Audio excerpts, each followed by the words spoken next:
很多人都认为大雄是个失败之人，但很少有人知道他也有着一颗乐于助人的心。只因老板送了大雄2个点心，大雄就要滴水之恩当涌泉相报，拯救这家即将倒闭的100年老店。故事还要从大雄日常跟老妈讨要生活费说起。在老妈拒绝后，大雄还想抢救一下，结果发现家中竟闹鬼了。但这其实只是小多拉的恶作剧，只要用远照镜照自己，附近的镜子上就会出现一头秃头大脸怪，所以刚才的闹鬼事件才会对大雄母子俩无差别攻击。蓝胖子认为这是个无用的道具，想要现场报废，却被大雄拦了下来。他认为商店不会制造无用的东西，可大雄从白天想到黑夜，依然没有想到镜子的正确使用方法。最终是电视上播放的录播动漫给了大雄灵感。对于梦想拥有自己的商业帝国的大雄来说，用镜子播放广告或许能为他带来第一桶金。算便宜点，15秒广告收100元，1小时就能赚到24000，这绝对是暴利，不仅能实现漫画自由，铜锣烧自由那也是小事一桩。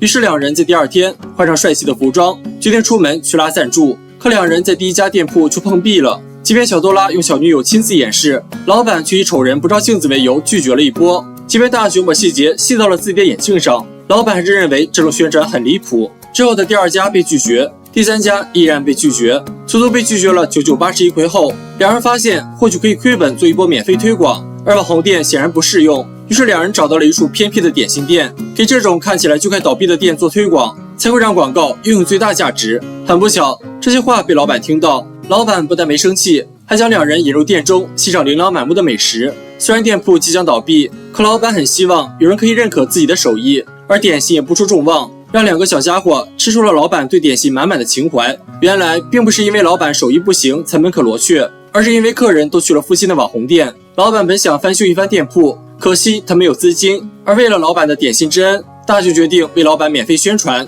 因为他也想将吃到点心的喜悦与他人分享。于是小多拉拿着满满的点心当起了直播带货猫，顿时小镇的镜子上都出现了大雄和小多拉的影子。可他们的首场直播秀并没能给店铺带来转机，反而因为无预兆的扰民让大雄成了过街老鼠。虽然适得其反，店铺也不得不关闭，可老板也同时感受到了大雄两人的真心，他想在闭店前再看到一次那种因为吃到美食而开心的样子。他拿出店内的点心，也看到大雄两人狼吞虎咽的样子，可他们没注意到远照镜一直开着。这种毫无剧本的吃播，恰恰是吃货对美食的最高赞美。与初次适得其反的吃播相比，这次的吃播却得到了许多人的认可，而店铺的名字也深深烙印在了每个看客的心中。店铺再次恢复了景气，甚至一果难求。而最近，随着视频平台的崛起，许多网红店也抓住了流量密码，吸引了许多年轻人的追捧，却往往忽略了将品质与口味放在首位的100年老店。虽然每个店铺都有自己的命运，但也希望不要忘记陪伴自己儿时的味道。不要走开，下集更精彩。在未来世界，怒气值变成了可再生能源，因为科学家发明了一款暖宝宝，可以从生气之人的情绪中提取能量，从而转化为热能，让北方的冬天不再寒冷。39寒天，大雄穿着短裤在外面遛弯，恰巧碰到穿同款短裤的坤坤不敢回家，因为他的爷爷就像个煤气罐，随时有爆炸的可能。弱小的他可没勇气跟红脸的关公对抗，事不关己，大雄先撤。本想回家取暖恢复血条，却发现煤炉中没有火苗，顿时指着偷懒的小多拉就破口大骂。可家中早已没有煤油，因为赶上元旦，卖煤油的店铺正在关门跨年，就连家中每年都用的被炉，此时也变成了废铁疙瘩。大雄顿时气到血管爆裂，见此情景，小多拉立马把他当成了插座。下一秒，大雄的怒气值清零，原来这个平平无奇的暖宝宝可以吸走怒气值，并将它转化为热能。好家伙，这种取暖神器挂在某宝上起码得9块9包邮。然而很快，暖宝宝的能量就被耗尽。据小多拉分析，这是大雄刚才不够生气，于是小多拉决定卖队友。この間ママのメガネ割れてたでしょ。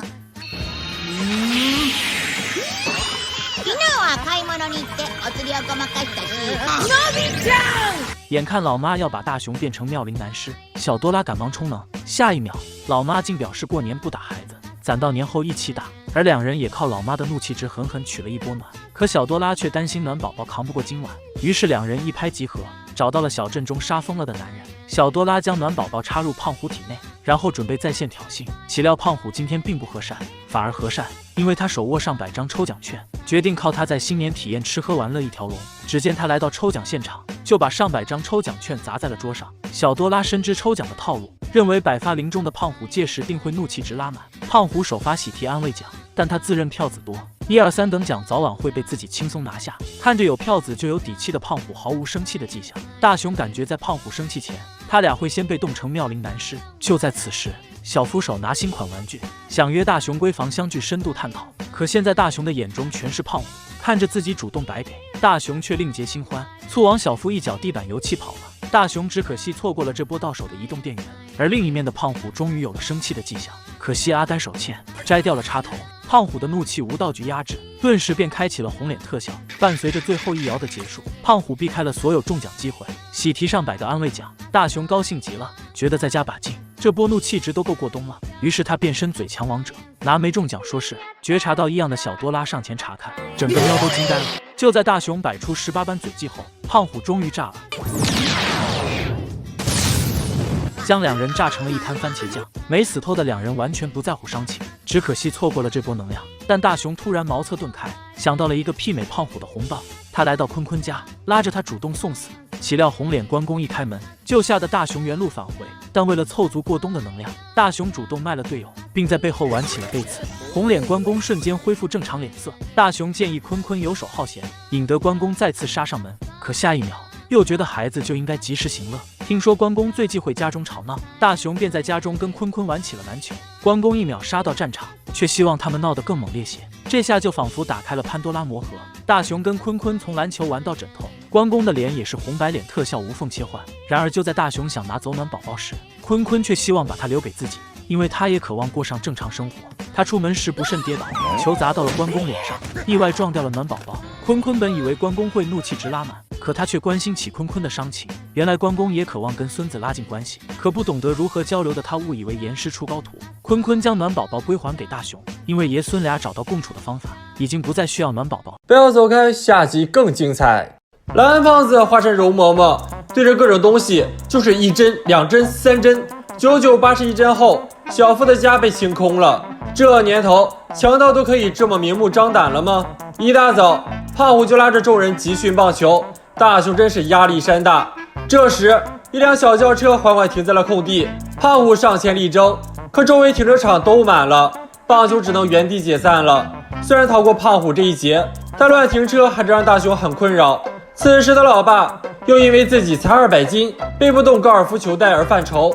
蓝胖子急着伸出援手，笑眯眯地拿出抽出厚度针，对着球带就是1针，球带瞬间泄了气，给老爸哑眉呆住了。我这用私房钱买的高尔夫球具啊！但其实只要撒上些水，就可以完美复原。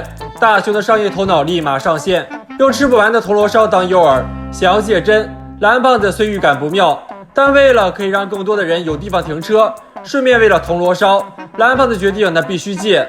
两人来到空地，蓝胖子就是1针，这下车变成了2维车。两人刚将车铺在水泥管上，又来了辆50红光。大雄也是童叟无欺，只要10日元。这下市场打开了，大雄赚得盆满钵满。为了铜锣烧，两人也是批发出了小宇宙，钱也赚够了，就该去实现铜锣烧自由了。两人倒是挺高兴的，可小夫却满脸抽揉。人家本来要带着法国高档料理，坐着老哥的超跑去赏红叶呢，可老哥临时放了自己鸽子，那只能自己吃独食了。大雄两人也不客气，直接决定帮小夫吃光法国高档料理，毕竟粒粒皆辛苦嘛。蓝胖子觉得美食必须配美景，拿出针就一顿狂扎。在小夫惊恐的表情中，大雄对沙发下手了，还不忘带上电视，给小夫心疼毁了。这可都是法国高档货啊，这种好事必须得喊上媳妇儿。可就是这么巧，胖虎路过就喊上3人去当陪练，吓得3人嗷的一嗓子拔腿就跑。追逐中，胖虎不慎被扎，变成了南海纸，落在了地上。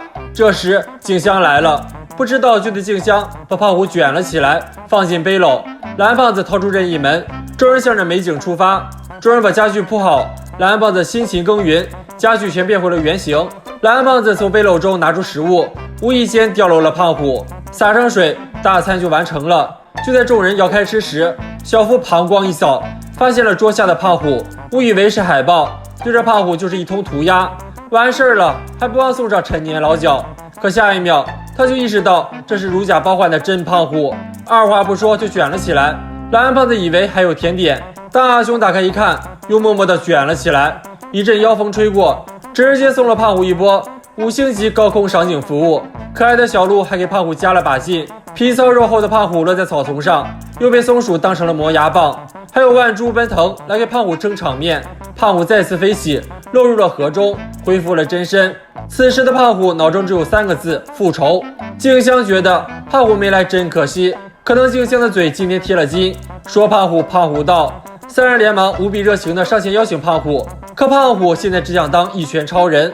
天空突然下起雨来，蓝胖子预感大事不妙，回到空地就看到了跌成罗汉的停车场，前有车主，后有胖虎，大雄该如何逃过此劫呢？